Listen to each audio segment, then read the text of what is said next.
Portia, from your experience doing business in West Africa, how important would you say the informal sector is in the mainstream economy? Because in South Africa, we regard it as a fringe sector. It's the economy. In most of West Africa. If you don't have ways and means of dealing with the informal sector, what we would regard as the informal sector, you are not going to be able to be dealing with the private sector at all, because that is the private sector.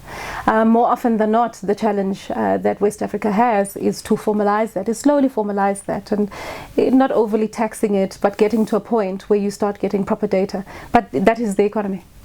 Now, one other challenge facing African economies is that they are not integrated, at least in the regional context. And I'll use SADC here as an example. As much as we are culturally integrated to a large extent, on the economic front, trade front, we are not. Why is that?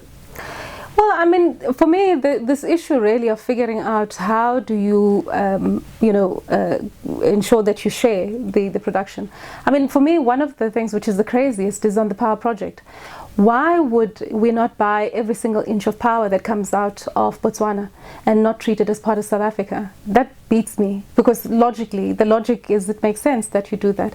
I do think it's the issue of who benefits what, and we're always too worried about what I get and not worrying about the total sum of what's available to share.